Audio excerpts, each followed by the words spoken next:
नमस्कार दोस्तों, आप सभी का लॉ सीखो के दैनिक समाचार विश्लेषण में आज के आर्टिकल देखते हैं। इंडियन एक्सप्रेस से आज हम एक ही आर्टिकल के बारे में बात करेंगे। ये जर्नलिस्ट के एग्रीडेशन ने जो मान्यता देता है पीआईबी, उस बारे में बात कर रहा है। सरकार कुछ गाइडलाइंस में बदलाव लाने वाली है, तो उसी बारे में हम बात करेंगे। उसके बाद में हमारा न्यूज़ अपडेट्स और लीगल न्यूज़ रहता है, जो कि लॉ सीखो का एक इनिशिएटिव है। तो चलिए आर्टिकल की ओर बढ़ते हैं।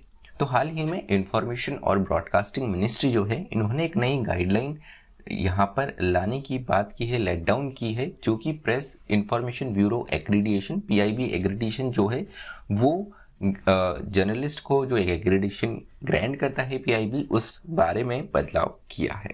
तो क्या बदलाव है, किस तरीके से इसकी आलोचना की जा रही है, इन सारे मुद्दों के बारे में इस आर्टिकल में बात करेंगे।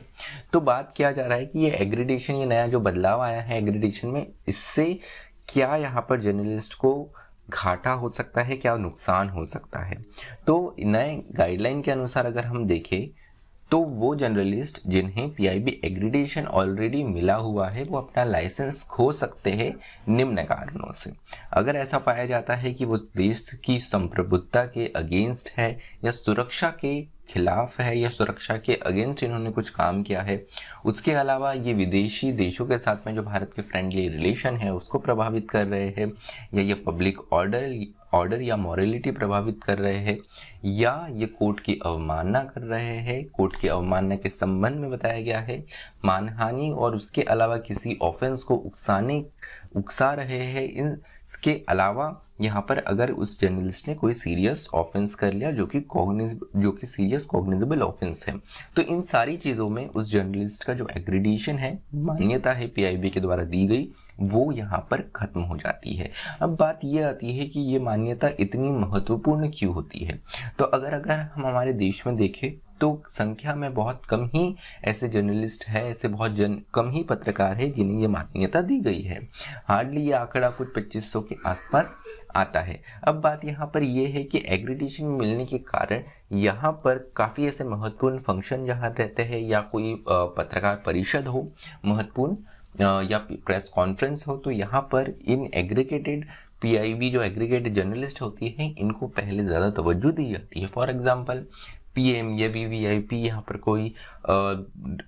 पर कोई इवेंट कर रहे हैं या प्रेस कॉन्फ्रेंस कर रहे हैं, तो केवल उसमें पीआईबी एग्रीगेटेड जो जर्नलिस्ट हैं उन्हें ही एंट्री मिलती है। उसके अलावा अगर हम देखें तो जैसे मिनिस्ट्री ऑफ होम अफेयर्स, इनके प्रीमाइसेस में केवल पीआईबी एग्रीगेटेड जर्नलिस्ट को ही यहाँ पर मान्यता मिलती है। अब एक और बात यहाँ पर महत्वपूर्ण ये आ जाती है कि इनको कुछ कंसेशंस भी मिलते हैं ट्रेन को लेकर, या सेंट्रल गवर्नमेंट के हेल्थ स्कीम में इनको कुछ कंसेशंस भी और कुछ स्पेशल प्रोग्राम्स के फायदे भी इन्हें मिलते हैं। अब बात ये है कि ये सरकार क्या पहली दफ़ा ऐसा ला रही है, क्या इससे पहले कभी पीआईबी एग्रीगेटेड जर्नलिस्ट पर के जो गाइडलाइंस है उसको बदलाव करने की नहीं बात की गई। तो उत्तर है कि ऐसा पहले भी हो चुका है। 2018 में सरकार फेक न्यूज़ को लेकर एक गाइडलाइन लाने वाली थी, लेकिन वहाँ पर इसका विरोध देखते हुए सरकार को वो वापस लेना पड़ा।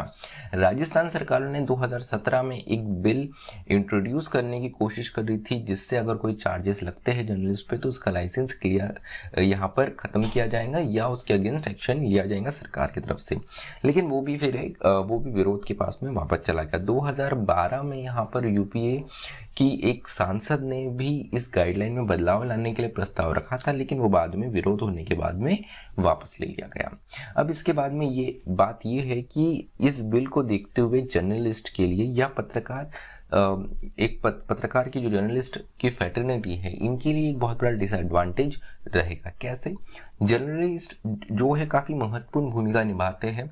देश में क्या चल रहा है, उसके अलावा राजनीतिक गलियारों में क्या चल रहा है, क्या गलत चीज़ें चल रही है, बहुत से ये यहाँ पर ऑपरेशंस भी करते हैं। यहाँ पे स्टिंग ऑपरेशन भी काफ़ी हमें देखने को मिलते हैं, जिसमें गलत चीज़ें जो है वो सामने ये लेकर आते हैं।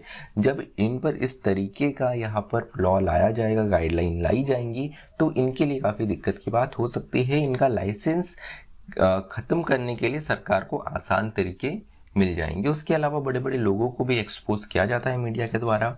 अब यहाँ पर होता ये है कि ये बड़े लोग जो है ये डिफेमेशन का केस उनके अगेंस्ट फाइल कर देते हैं, और अगर ये सिद्ध हो जाता है सिद्ध करने में कामयाब हो जाते हैं ये लोग, तो इनका कहीं ना कहीं लाइसेंस कैंसिल करने का एक और ग्राउंड यहाँ पर मिल जाता है। उसके अलावा यहाँ पर बताया गया है कि further comments on policy of the state can be construed as against the sovereignty of India. तो अगर नीतियों के खिलाफ जर्नलिस्ट बोलते हैं तो इसे भारतीय संप्रभुता के अगेंस्ट भी लिया जा सकता है। उसके अलावा यहाँ पर और भी बड़े मुद्दे हैं, जैसे bill does not mention who will look into the matter and decide the ground of suspension. Bill में ये मेंशन ही नहीं किया गया है कि इस मामले में कौन यहाँ पर ध्यान देगा और फाइनल अथॉरिटी कौन होगा। अब यहाँ पर ये भी अपने आप में काफ़ी वीक चीज़ रखी हुई है। अब किन जर्नलिस्ट को ये एग्रीडेशन मिलता है, मान्यता मिलती है, को देख लेते हैं। ऐसे जर्नलिस्ट जिनकी कम से कम 5 वर्ष का जिनके पास में फुल टाइम जर्नलिस्ट का अनुभव हो, या ये 15 साल से फ्रीलांसिंग कर रहे हो। उसके अलावा 30 साल से अधिक एक्सपीरियंस रखने वाले जो वरिष्ठ पत्रकार है वो भी इसके लिए एलिजिबल है। एक और ज़रूरत ये रहती है कि ये जो पत्रकार है ये दिल्ली एनसीआर में रहते हो। उसके अलावा न्यूज़पेपर्स को भी यह एग्रीडेशन मिलता है अगर इनकी 10,000 से ज़्यादा वृत्ति समाचार पत्र जो है वो सर्कुलेशन में है। डिजिटल मीडिया को भी ये मान्यता दी गई है अगर इनके पास में 10 लाख से ज़्यादा यूनिक विजिटर हर महीने हो तो। चलिए अब आते हैं न्यूज़ अपडेट्स की ओर। तो आज का न्यूज़ अपडेट ये है कि श्रीलंका भी सोच रहा है कि वह अपना खुद का आधार लेकर आए। ये ऐसे समय में आया है जब श्रीलंका को भारत ने यहाँ पे कोरोना के टाइम काफ़ी मदद करी, वैक्सीन हो या मेडिसिन हो, भारत ने काफ़ी ज़्यादा यहाँ पे मदद की है। उसके अलावा यहाँ पे आर्थिक संकट भी श्रीलंका में हुआ है तो यहाँ पर फूड इंपोर्ट किया गया है। उसके अलावा फ्यूल्स भी देने में, ईंधन देने में भी भारत के द्वारा मदद की गई है। अब ये श्रीलंका ने अनाउंस करा है, अभी तक ऐसा भारत सरकार या श्रीलंका के बीच से कोई भी अनाउंसमेंट नहीं आया है कि भारत इसमें मदद करेगा, पर हो सकता है भारत की मदद जो है वो श्रीलंका ले। दूसरी खबर है ये प्रवीण कुमार के बारे में। अगर आप महाभारत का सीरियल देखते होंगे तो उसमें भीम की भूमिका में जो एक्टर थे उनका नाम था प्रवीण कुमार। प्रवीण कुमार का हाल ही में देहांत हो गया है। भारत को इन्होंने एशियाड और कॉमनवेल्थ गेम में भी रिप्रेजेंट किया है। एशियाड में इन्होंने भारत के लिए गोल्ड भी जीता है। ये फिर बीएसएफ में रहे, बीएसएफ में ये डेप्यूटी कमांडेंट की पोस्ट से रिटायर हुए। पॉलिटिक्स में भी ये रह चुके हैं, आम आदमी पार्टी और फिर बीजेपी में ये शामिल हुए थे। अगली खबर है व्हाइट चिक्ड मैक्यू के बारे में, अर्थात लंगूर, सफेद जो चेहरे का लंगूर जो है वो भारत में पाया गया। तो ये फर्स्ट जो लंगूर है ये चीन में 2015 में पाया गया था। उसके बाद में अब ये अंजवा डिस्ट्रिक्ट जो है सेंट्रल अरुणाचल प्रदेश में यहाँ पर पाया गया है। तो भारत में टोटल मैमल की संख्या जो है वो 437 से अब 438 हो गई है। उसके अलावा मालदीव ने एक बहुत अच्छी खबर दी है कि भारत के जो बिजनेस ट्रैवलर होंगे मालदीव इन्हें वीज़ा फ्री एंट्री देगा। अगली खबर है लीगल न्यूज़। लीगल न्यूज़ ये देख लेते हैं हम कि क्या हमारे लीगल फ्रेटर्निटी से खबर है। तो मीडिया वन, जिसके बारे में हमने कुछ दिन पहले एक आर्टिकल भी डिस्कस करा था कि इनका लाइसेंस सस्पेंड किया गया था आईबी मिनिस्ट्री के द्वारा, तो यही मामला गया था केरला हाई कोर्ट ने। केरला हाई कोर्ट ने यहाँ पर जो प्ली फाइल की गई थी मीडिया वन के द्वारा उसे डिसमिस कर दिया है और कहा है कि इसे सिक्योरिटी क्लियरेंस नहीं मिला है और उस पर जो आईबी मिनिस्टर ने बैन लगाया है ये अपने आप में सही है। अगली खबर है रेस्टिट्यूशन ऑफ कॉन्जुगल राइट्स के बारे में। कॉन्जुगल राइट्स जो है ये एब्सोल्यूट नहीं होती है, ये कहा है Punjab and Haryana high court ने। अगर यहाँ पर कोई कन्विक्ट है जिसे सजा हो चुकी है तो वो कॉन्जुगल राइट्स को नहीं इस्तेमाल कर सकता है, ये अपने आप में एब्सोल्यूट नहीं होती है, ये निर्णय दिया गया है। अगली खबर है सेक्शन 498A के बारे में।